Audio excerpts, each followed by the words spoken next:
All right, Kickstarter folks, thank you for backing Yokai Shadows. You brought the book to life. It was a weird idea in my head.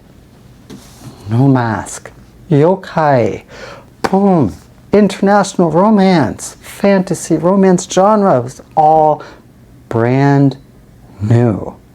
But you helped me bring the story to life, so thank you very much. Also, I printed it on washi paper, which is something I've always wanted to do. I've always wanted to print a book on washi, just to feel the texture, the durability of it all. Thank you very much. This is a very simple audio commentary. I wrote a bare bones script, but I like to go off the top of the dome, if you will, so bear with me if there's some mistakes. I'm here with my beer, Asahi Fukuoka downtown, to celebrate the end of the campaign. I learned a lot, and it's all thanks to you. I just want to go over some simple stuff and also talk about my next Kickstarter campaign for Faces of Japan, which is a continuation of Yokai Shadows. First and foremost, kanpai. You can tell how many takes that I've done so far. Also got some brown rice tea right here. Amazing. Let's get into the characters of the story. First, we got Yuki, a mask maker. She carves no mask for a living, following in her father's footsteps. The beer is kicking in now. Following in her father's footsteps to bring these faces and spirits from old Japanese folklore alive on the stage. And if you've never seen No Theater, do yourself a favor and watch it as soon as possible. Either Tokyo or Kyoto, anywhere in Japan is okay, but those two cities really get it right. So I've loved this art form for over 10 years, actually. The first time I saw this was 2012 in Tokyo. I was in Japan. I was a university student, traveling all over, volunteering on farms, meeting all the people in the countryside, when one day a woman that traveled across Australia, surviving on apples, told me about this art form. Old, what do you call it? It's like one of those, it's basically an art house film. 70s, black and white. This guy is challenging all the ideas of Buddhism. When his father gives him two masks, one for him, one for his sister, they put it on. A weird scene that I do not condone occurs. But there was a power and presence of the mask that really caught my attention. So after I saw that movie, I promptly bought a ticket to Tokyo, flew there, watched the theater in person, and it felt like I was tripping on psychedelics. So I knew at some point in my life that I would probably write about this, but what was the avenue to write about it? I knew if I just wrote about the masks themselves, it would be kind of boring. So I decided to mash it up with yokai folklore, which is becoming super popular all over the world because, as with everything, Japan dominates in detail. There are so many untapped stories about yokai that I think we underestimate and don't appreciate. So many stories from back in the day that basically give us insight into the human psyche back then. It's not just about Japan. Of course, there's folklore all over the world. But the thing about Japanese folklore or Japanese art, however you want to talk about it, is the indexing, the detail, the records. This beer, I didn't expect this beer to hit so hard. It's been a while. It's all written down and detailed which you will see why that's important through the perspective of Kwame, the second main character in this book. He's from Ghana. He's lived in this country for a decade. He collects art, traditional crafts, basically sells them to wealthy clients all across the continent of Africa.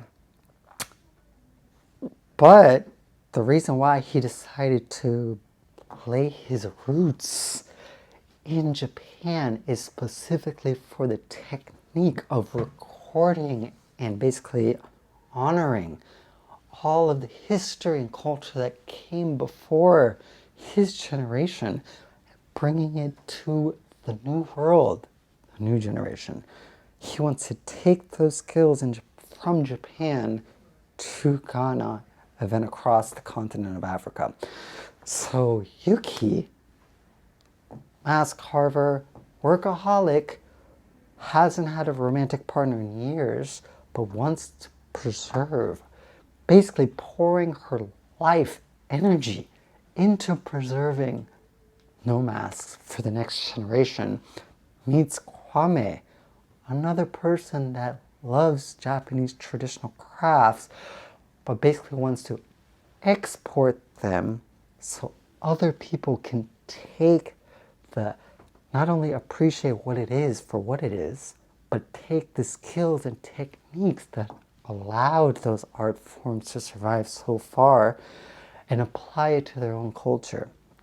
So very weird pairing, but similar in some ways.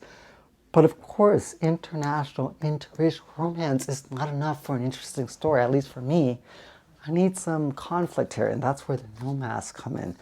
These nomasks are, I can't say too much, but they harness human creativity as energy.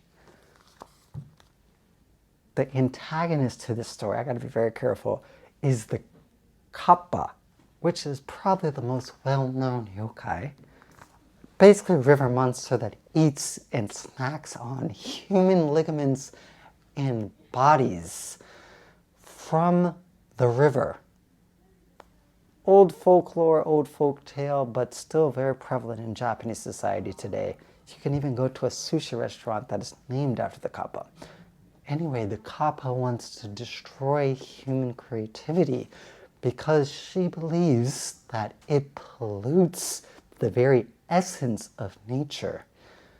So these two diametrically opposed, fantastical, paranormal elements battle while Yuki and Kwame cross the international racial lines and get paired up together. And so all of these elements I threw inside. I was like, this is super weird, super strange. Is this gonna work? You might actually feel like that in the first part of the book. It feels like I'm still trying to find my flow. But the second half, I think I tie it all together pretty well. In any case, I'm looking forward to your feedback on the book. I loved getting this story out, and I'm going to love continuing the journey through Yuki and Kwame's eyes perspective in the next series called Faces of Japan, where each book is going to be a series of 12 books, one per month. Each will be released on Kickstarter. Each book focuses on one mask. The first, Yokai Shadows, is about the komote, which is basically this one. It's a virgin young female that many mask carvers consider the pinnacle of no theater. If you can carve this mask, you got it going on. But Faces of Japan, I want to basically touch on there's like over 100 types of masks. I want to touch and go deep into each mask history, the story, and why people carve these masks every day and try to put their ultimate effort and energy into bringing these masks alive on stage.